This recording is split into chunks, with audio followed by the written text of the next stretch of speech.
The latest crime statistics have painted a bleak picture of gun violence-related crimes. Of the 7,555 people killed between October and December last year, 3,144 people were shot.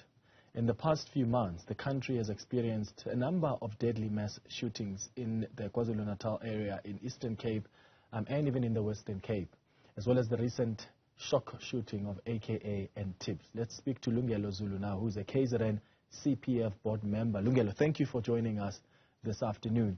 These mass shootings have become so common and so brazen. Do we even know what we're dealing with here? Firstly, allow me to greet yourself as well as the viewers at home. I think we're dealing with criminality more than anything else. Now, when there's a contestation for resources and when there's a general moral fiber degeneration, then obviously this is what would result from all of that. I think as a beginning factor, we must start there. Now, we've recently had the crime statistics which were presented. Now, for me personally, I believe that crime statistics presented are an indication of reporting as well as crime management and can never actually be a barometer for attaining an actual crime picture from our country in terms of South Africa. Yeah. How can communities play a part in crime prevention? Because the country's law enforcement structures cannot solve this crime challenge on their own. I agree with you 100%. I think first and foremost, we have the perfect framework in terms of the participation of communities in crime prevention. Unfortunately, members of the public or community members aren't necessarily playing an active role. Now, I can tell you this morning, day and night, you can only have so many police vans, you can only have so many police personnel, you can only have so much firepower from the end. However, the one catalyst which is missing in terms of crime prevention, as well as the police being able to actually get people, it's the community themselves. So when the community is not there as a voice, because witnesses are communities, whenever a case goes to court, it always says who is the witness, who saw what, who heard what. So when the community is not playing an active role in terms of their own crime prevention, then that's where you find that you are having the challenges that we have, because police aren't able to complete the job that they need to do without the community participation. Yeah, but for the community to participate, you need some level of trust between the police and the communities. And over the years, we've seen this trust deficit that exists between the two stakeholders. Where do you think it is at the moment, and how do we get the community members to trust the police and also vice versa? I think the first mistake that we make is that when you look at the root causes of crime, then we immediately look at the police. Now, I'll make you an example. When you look at the issue of drugs, there's the Department of Social Development, which has the drug action plan. We don't necessarily bring them on board and say that the statistics have come out. These are the challenges we're having with drugs. How far are you in terms of the drug action plan? When you look at the Department of Correctional Services and the fact that you have so many repeat offenders, we don't bring them on board and say, so in terms of your rehabilitation program, how far, how effective is it if you have so many repeat offenders? So unfortunately, the police bear the brunt of what shouldn't actually be going their particular direction, because if you look at the issue of unemployment, it's not necessarily a police issue. Police can only deal with what is already reported to them. So the first mistake which is made is that we end up looking at the police for things which actually does not affect them. Let me speak to legislation around rapes and gender-based violence. Police are actually not legislatures. They don't make the law. They merely enforce the law. So we need to come to an understanding of what it is that is the job of the South African Police Service. Where are they weak? Where do they need to be strengthened? But when we look at things and then everything in one form or another just flows towards the South African Police Service, then obviously there'll always be a trust deficit. But the minute you start actually gauging them for the job that they are meant to be doing and for the job that they are doing, you actually realize that whilst not perfect, but they are definitely playing their role in terms of what they need to be doing. Yeah. Let me bring in Adele Kirsten, who's with Gun Free South Africa, to this conversation. Adele, thank you so much for also joining us. I asked Lungelo earlier, do we even know what we are dealing with here? The police minister yesterday telling us that 3,144 people were shot. That's out of the 7,555 people that were killed between October and December. Are we dealing here with poor gun control law enforcement? Because other organizations argue we have enough legislation to address this proliferation of illegal firearms in South Africa. So there's little done, maybe, to enforce the law. Clement, good afternoon. And hello to Lungelo also. You know, violence is a complex phenomenon, and that includes gun violence. And so one needs a kind of multi-sectoral and multi-dimensional approach to it. Gun-Free South Africa focuses specifically on guns because our interventions and our understanding of the issue is led by evidence.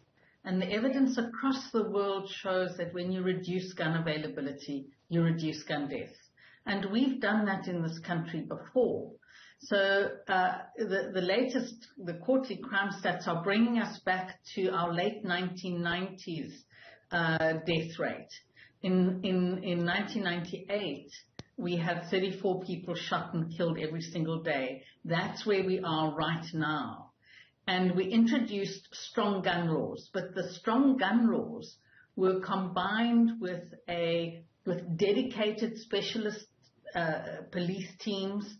It included amnesties. It included bilaterals with our neighbors, Mozambique, in terms of recovering arms caches from the liberation struggle. And it included good enforcement of the new law. So it was a number of things that were done by the police, but there was also compliance on the part of gun owners. And so you need all of those factors. I think also to remind all of us that it was in that period where we were passing hundreds of new pieces of legislation. And the Firearms Control Act was part of that. It was part of the drive towards a kind of a new South Africa, a transformed society. And so there was enormous political will. There were a whole range of factors which were driving good enforcement.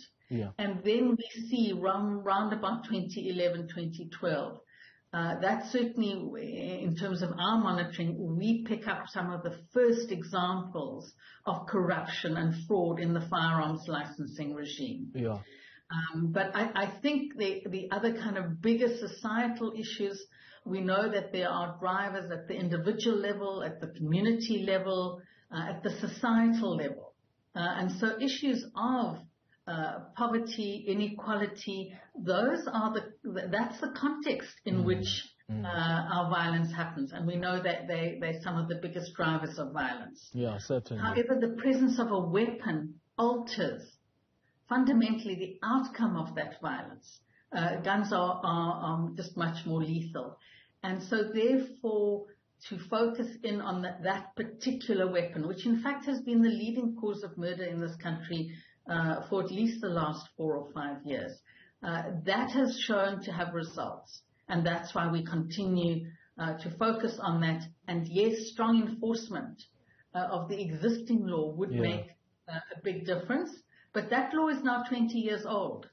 And so things are constantly changing. So it's a good opportunity and it's an opportune moment to actually review that law, which the Minister has done. And we're waiting for that amendment to come to Parliament. How do we review that law, Adele, to ensure these stronger gun laws without compromising on this aspect of self-defense? I remember the legislative proposals, sometime in 2021, about, people who are getting a gun and that it can't be on the basis that they need a firearm for self-defense. And that was a legislative proposal at the time. And there are people who said, well, you can't use that argument. I need self-defense, especially in a country like South Africa where crime is so rife. So as we review the laws and push for stronger gun laws, how do we do that in a way that still doesn't compromise on a Clement who still wants to protect himself? Because, as you know,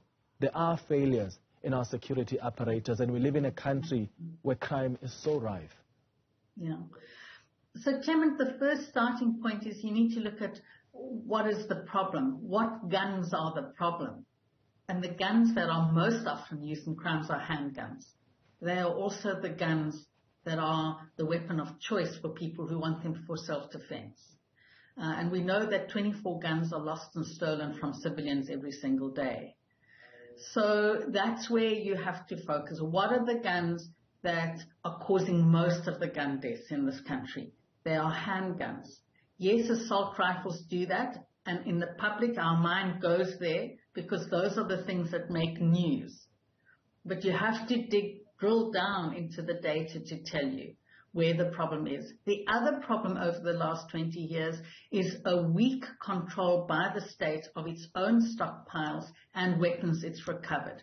So you then say, how can the legislation and the review of the legislation help intervene and strengthen those loopholes or those weaknesses in the law?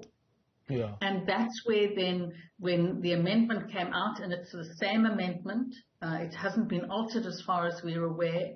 The amendment came out in May of 2021, and there was opportunity for public engagement, and now it's back with the minister, and it's been there now for the last almost 18 months. Yeah. On your point of the issue of self-defense, 62% of countries across the world do not recognize self-defense as a legitimate reason to own a weapon. South Africa does. The amendment changes that. It repeals that section. And in our law, so it's not about a compromise. In our constitution, there is no right to own a firearm. In fact, most countries don't have that right. So it's a privilege under the law. And then all the evidence that we have shows that guns are not effective for self-defense. On the contrary, they create risk for people. So that's the evidence. And when one's doing policy of this nature, you have to be guided by what the evidence tells you. It's really critical. I mean, it's critical in any policy debate, but particularly in this one where there are very strong emotions. And then it comes back to your key question, and it raises the issue of the state's responsibility to provide policing. And I agree with the board member of the CPF, is that the state's job is to enforce the law, to detect crime, to arrest, and to move to prosecution. So it's a complex relationship between citizens and the state around keeping ourselves safe. Yeah. But firearms are not the solution. They don't keep you safe. If they did, we would not be having these kinds of gun deaths that we see. And certainly the US would be one of the safest places to live in the world, and it's not. Lungelo, let me bring you back in here, because even Adele underscored the importance of that relationship between the communities and the police officers. How are you, as the CPF there in KwaZulu-Natal, trying to strengthen that relationship? I imagine if there's someone who says, I want to have this relationship with the police, I would like to report a particular crime, but I'm scared of being victimized. What assurances do you as the CPF and even the police often give to community members who are interested to work with the police? I think obviously there's an issue around perceptions. So our constant messaging at the various 184 stations in the province is simply put as, if you have any perceptionary issues with the police and you feel not safe or you feel that they could be a leak, then report whatever information you have to a CPF member where you remain anonymous, and then they take it to the station commander to say, here's a concern which is there, but this is the information which is required. That is the best way that we found that is able to actually give people comfort, because they're no longer at the forefront, however, they just remain anonymous at the back. This is the first part. The second part is that there's also a perception which is created by modus operandi pioneers, which says that you cannot speak to the police because you will then endanger your life. All it does is that it basically strikes fears in the members of the community. They end up not speaking, and they remain sitting ducks for these criminals. So you must also understand that there's a propaganda war which is actually being put out there by media, by modus operandi pioneers. Yes, do you have a few problematic police officers? You definitely do. However, the majority of police officers remain police officers who are committed to their job and who actually do it and are actually honest. But to my point, it won't be everybody that you find then who will necessarily be honest. If I could just touch a bit around the issue of guns. I think for me there's some data that I'd actually love as a community member and a person who represents the communities to say, out of all of the legislative firearms, by the way, these are firearms which people apply for in law and are granted in terms of the current law which is there. Out of the ones that have been lost, how many of them have been found in incidents of violence within the country? Because if we're saying that these guns get stolen, then how many of them are actually involved in some of these incidents? Because what would also be rather problematic is if we disarm the community only to find that the guns that are actually being utilized are illegal firearms to begin with. So I think that there's actually greater data collection which would actually need to be done outside of statistics from other countries, which I appreciate.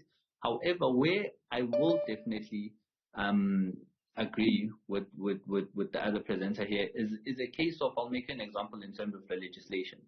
When a gun owner is deceased, I think as the community, we also not for a gun which is then transferred or sold. We believe that that gun should be destroyed for the simple reason that the person who had made the original application is no longer alive and they've now departed. So that shouldn't be a gun which can be resold, and that shouldn't be a gun which can be transferred ownership. However, it should be destroyed. So I'll agree there.